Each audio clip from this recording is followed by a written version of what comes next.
Welcome to the Empty the Quiver Podcast, your front row seats for everything Utah Archers. From game recaps to standout performances, we'll be your guide to all things orange and blue. I'm Jackson and that's JB. Let's let it fly. JB, we've been talking about this forever. Welcome to the first episode of the Empty the Quiver Podcast. Number one. Dude, this was I'm so excited. Your idea. I'm glad you made it happen. I'm happy to be here. Yeah, dude, it's going to be awesome. I mean, I don't think anybody loves the Archers as much as we do. Obviously, you were the super fan in 2024, so let's start there. Why don't you introduce yourself, talk about being the super fan, and kind of how you became an Archers fan? Sure. Yeah, I back during COVID, I was introduced to lacrosse because a friend of mine played for Lehigh, Mike Sisselberger, and so his cousin Eli and I went to every home game at Lehigh to watch him play. We fell in love with the game and loved going to watch the Mountain Hawks. After he graduated, we had a draft party for him, and he got drafted by the Archers. That was my first experience to the PLL and day one of me being a fan. So all things orange and blue, like you said. I went to the first weekend in Albany in 2023. Fell in love with the team, the game. It was a great weekend. It was a pretty good season to be an Archers fan. Yeah, I didn't know anything other than them just winning. That year I went to, 6, 7 games. They won them all, including the championship. And then in the off season, that's like you mentioned, the super fan. They ran a contest to attend the draft in 2024, and so I submitted a video with the help of Mike and some of my other friends, and got selected. Went to ESPN headquarters, which was incredible. It's always been a dream of mine. I was a 90s kid watching ESPN and SportsCenter before school, after school. It was a dream come true to get up there. And then I met you in Utah the next year in 2024. So that's when we became friends. We knew each other just through social media, in the Discord, the PLL sponsored Discord that they run. And so we both knew each other as big Archers fans, but I met you that day in the Archers fan section, which wasn't really what it is now because Utah didn't have the Archers yet. It just happened to be a town where a lot of people cheered for the team. And then from there, we've been talking ever since. How about you? You've been a fan way longer than I have, so why don't you tell everybody how it started? Yeah, so I'm pretty young.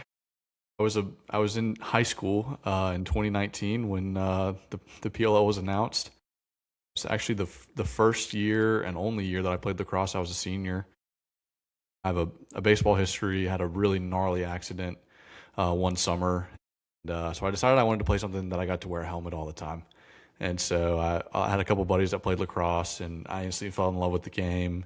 It's the most fun I ever had playing a sport.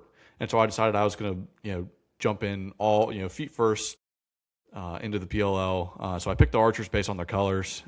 Funny enough, navy blue was my high school color, and I'm a Clemson alum, so orange is my college color.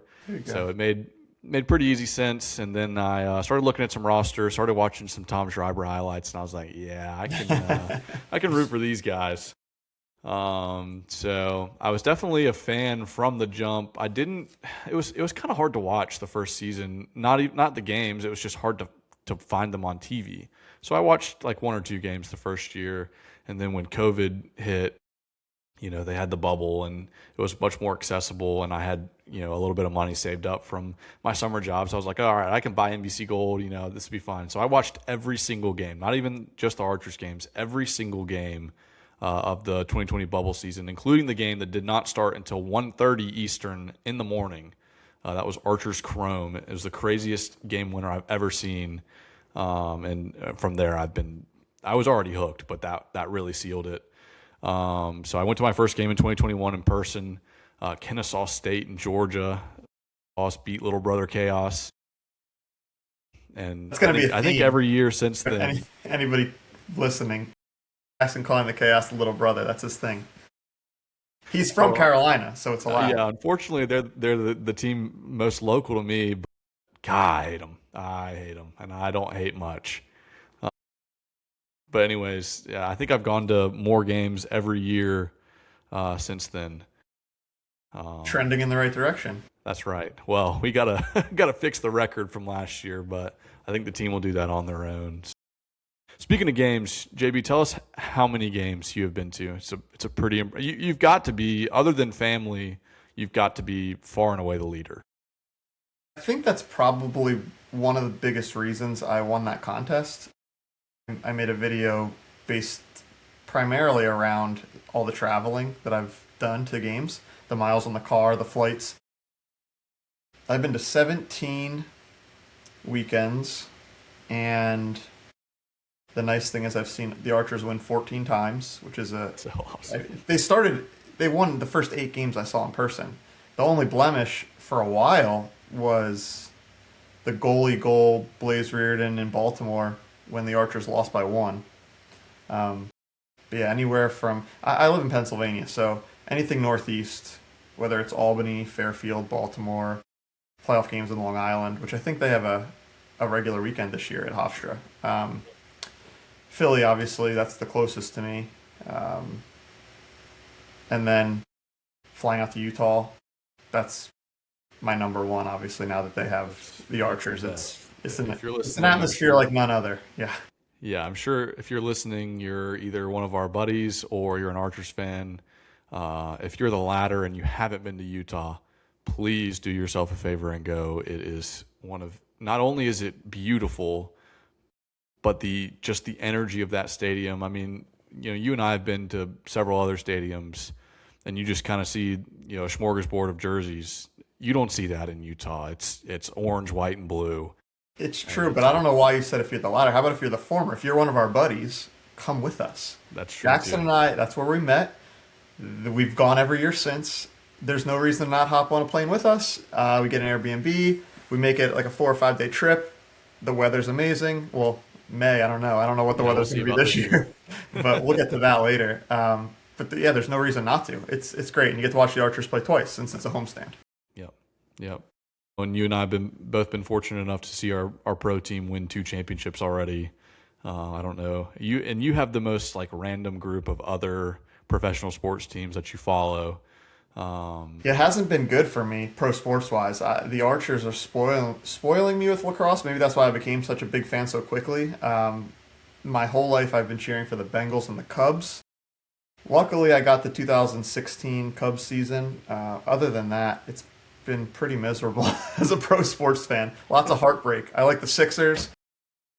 They can't get past the second round of the playoffs. It's brutal. But yeah, the Archers and my one successful pro sports team that I cheer for. Yeah, I mean, so being a fan you've seen more championships than you haven't.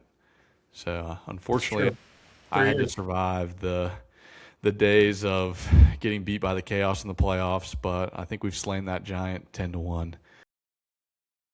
And yeah, hopefully, last year was such an anomaly. We'll get to that. I think that's going to be our next episode. But I mean, these boys are too talented to go out like that. And I think we've got a little bit of an aging core, but those guys are not going to let their careers end on a season like that. So, I mean, if you and it's great, too, because I think the betting lines are going to be a little bit more favorable than they were last year. So it's going to be a lot more fun to put money on the Archers. Some friendly wagers, okay. So yeah, I myself, I've been to 11 PLL games during the summer. I've also been to 2 Champ Series. We won't talk about those because I think I'm like 0-5. That's not our game. We don't play indoors. No. We would be the best Champ Series team if we got to play our NLL guys. I mean, Brett Dobson in net, Shriver, LeClaire, we would be disgusting. I mean, we have the best goalie in the NLL and the league MVP. So I don't know how you beat that. But, yeah, I mean, should we talk a little bit more about that faithful day in 2024? They were, I don't want to correct you on air here, but they were the Utah Archers when we met in 2024. They were. They had just hung the first Oh, banner you're in right. 2023. You're right. I didn't go in 23. Yeah. So JB and I, like I said, we met via social media. We actually have a very special shared hobby with the cards, and so JB was wandering True. around, and I saw him. I was like, "Dude, that's JB! Like, I gotta go talk to him." And immediately after that, we just hit it off, and we've been buddies ever since. So, You're right. um, So I was thinking that first 2024 Utah, that's the reason I went because it was the Utah Archers. I didn't go in 23, but they won the championship in 23. And so then we were there in 24 to watch the banner get hung. But that banner was, yeah, it's the Archers championship, but they didn't win it as the Utah Archers. That year, 24, as you can see hanging behind both of us, they repeat, win one for Utah to have Utah Archers officially get their first championship. So that was pretty cool. But yeah, you're right. I did meet you when it was the Utah Archers. yep. So, I mean, it's crazy that this summer will be 2 years of us knowing each other. I mean, I've already been up to Philly to hang out and do the CISPAC bus trip, which is so much fun. Unfortunately, I got a bachelor trip this year. I think. Are you still coming to Charlotte? That's the plan. Yeah, I didn't book flights yet, but I'd like to. I have not been to Charlotte. That's one location I haven't gone to. Yeah, it's There's only a awesome. few of them, and that's one of them. So I'd like to come down to your old stomping ground, and one of us has to be there if you can't go. So Right. and Well, Philly, the Archers have a bye I when know. PL's I in Philly know. this year, so I won't We'll be able to talk do a about the bus trip there. schedule Yeah. at a later date, but it's a sensitive topic right now. I think we're getting punished for how we performed last year, much like our goalie Brett Dobson gets punished for how bad our offense was last year. Um, but yeah, so yeah, the American Legion's awesome. It's much nicer than the team that plays there. Um, but yeah, it's a great stadium. You'll definitely enjoy it. So, well, let's kind of give them a rundown of you know how this is going to work. The plan is to do anywhere from 2 to 3 episodes a month until the season starts. We've got some really great guests already lined up. Um, as JB mentioned, we've got a little in with Sisselberger. So hopefully we'll get him on here soon. I've got some really great storytellers coming, so I'm super excited about that. As we approach the season, probably in April, I'm guessing that's when the draft is going to be. So we'll probably do um, some prospect profiles and look at some mock drafts and say what we like and what we don't like. And We have then the number one hopefully, pick, so gotta have some yeah, analysis there. Do we want to keep the pick? Do we want to trade the I pick? hope we trade it. I hope we trade We'll it. get to it. We have to talk Um, about last year, what went wrong, yeah, I think everything. I think we'll do that Spoiler, next. everything went wrong. Yeah. um, You should see the difference in scoring. It's really the noticeable. analytical breakdown was great in 23 and 24. And then you look at those numbers in 25.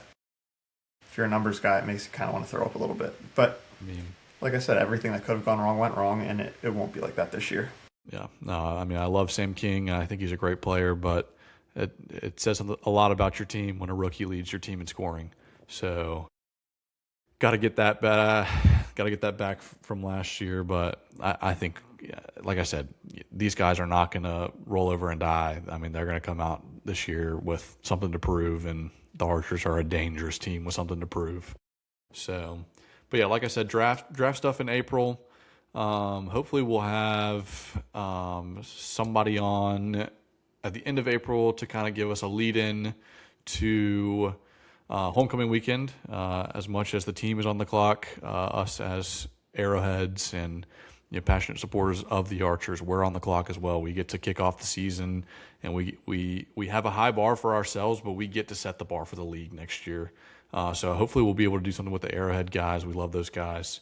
Yeah, a little collaboration episode would be nice. Yeah, learn some chants or maybe coordinate. I don't know. They tried to do some dumb themes last year. I can't remember what the one in Utah was. Was it Christmas? It was one of the weekends. I think we did have Christmas. It was Christmas in July, maybe. Yeah, So something we were like dressed that. up as We're elves not and gonna do. Santa, and it We're was not gonna do that. 98 degrees outside. But We yeah, won't get that this year, thankfully. we'll learn some chants. We'll send out the links to the blue and white vuvuzelas. We'll get the locals on And plan give our them tell us where the tailgate. spots are. James threw a great tailgate last year, so we plan on being Yes, there again Jamie this and year. Chief, those guys are awesome. And I want to touch on that too. We're not trying to compete with those guys. I think it's awesome what they do, and I hope we can bring something different to the table. Like I said, we love those guys out there, James and Chief and Toast and the rest of them. Looking forward to doing some collaborative stuff with them, and just supporting the team that we love. Yeah, we're the guys on the outside looking in. They're the guys in Utah, in the hub, Right. running the day-to-day. They run the Arrowhead, which we became part of right from the beginning, but we don't live there, and it's very hard for us to participate in whether it's a draft watch party in Salt Lake or anything else, signing at Dick's Sporting Goods. You're in Carolina, I'm in Pennsylvania, so we're the outsiders, but just as big of fans. Absolutely. You want to talk cards? I think it's time. I don't even. Well, We shoot us a message for. We're gonna show an impressive Archer's card or cards from our collections every episode. we like trading And cards, so PLL trading cards. JB, why don't you lead us off? I really I don't just know what you're about to pull out here. yeah, we're gonna surprise each other each Yeah. episode with a card. I just found out about this a couple hours ago, so I thought long and hard for about 2 minutes about what card do I want to start this tradition with, and it seems fitting that it's episode one, so it's a one of one. It also seems fitting that this gentleman did announce his lacrosse retirement, so I need to honor him a little bit. It's a guy that I met in the airport in Utah right after I met Jackson a day prior. A Towson great, Mr. Colby Bars. What a guy, Charlotte boy. Colby played for the Utah Archers and is a PLL champion. I have his one of one rookie card. Again, like I said, I was standing in line for a Southwest flight, and if you remember how Southwest used to operate, you didn't have seats. It was how fast you checked in, and then you stood in line. Like they herd you into this little cattle chute, and the guy I was standing behind, I'm like, that's a big guy. I don't know, what is he, 6'5"? Yeah, he's 6'5". He had a Towson lacrosse bag, and I was like, couldn't see his face. He's got like a hood up, and I'm like that could be him. I mean, I guess they just played yesterday, and then he turned, and I saw his face, and I was like, hey man, good game yesterday, and introduced myself, and super nice guy. Yeah. That was our only interaction, but I was lucky enough to get that card, and so I figure why not start off the card segment with a one of one Colby Bars. Yeah. How about you? Awesome. Yeah. Like I said, Colby's a Carolina native as well. He's from North Carolina. I'm from South Carolina, but Colby actually came up to me at the championship party in 2024 and recognized me from Twitter, which I thought was insane. Well, now he's going to be a dentist, so if anything happens with your teeth, you can give him a That's call. right. So yeah, Colby will always have a very special place in my heart. His family throws an awesome tailgate in Charlotte. Maybe they'll do it again, maybe they won't. But yeah, great guy. Congrats on retirement. Congrats on a great career. Best of luck in your next endeavor. Not to one up you or anything. I But expect you also to. I expect you to. thought maybe since it's the first episode, we'll do a little one of one. So not only do I have the one of one, but I have the full Sam King rainbow rookie from the most recent set. So that's the one of That's one, tough. The red, numbered yep. out of 10, The black. There it is. 25, I love it. 50. That's So, awesome. You do if you know, know anything about we have me, to find you a green players edition. I know. There's one out See, there. that's like a newer thing. I don't fully count that in the rainbow. It would be awesome to have. I didn't even think of it till this moment because I also have a couple of rainbows and I don't have a green too. But if we somehow come across the one of two, it has to be yours. Like, Yeah, that's the mission. We'll figure something out. But like I said, Super excited about Sam King, third round pick from last year. Like I said, led our team in scoring. We'll be really interested to see, based on the draft and everything, where he ends up next year. I really loved him from X. So yeah, we'll see. But congrats on a great season, and very happy to have those cards. I did also buy a game used jersey, and if you know anything about me, I like to have the jersey framed with the cards underneath. So after I get the jersey signed this summer, it'll make its way into a nice frame. And congrats, Sam, on your Harvard victory this past weekend. That was a big one. Huge. The Ivy League as a whole. The Ivy League dominated in college I lacrosse don't this think they weekend. lost a game last weekend. I think, yeah, 8, 9, 10. I don't know how many teams there are. They all won. 8-0, 9-0. Crazy. Yeah, unreal. We're looking forward to seeing him play again this year, building on a very impressive rookie campaign. Yeah, absolutely. So, well, I think that's probably going to do it for our first episode here. Thank you all so much for tuning in. Like I said, please shoot us any questions, comments. Shoot us a name for our card segment here. I think that's going to be a really fun thing that we get to do. I'm going to go ahead and just say next week. I'm having a great time doing this, and I think it's been a lot of fun. So next week, what went wrong? Spoiler alert, it all did. There's a long list. Except for the defense. But everything on the other end of the field and in the middle, not Archer standard. So like I said, thank you so much again for tuning into the Empty the Quiver podcast. And remember, let it fly.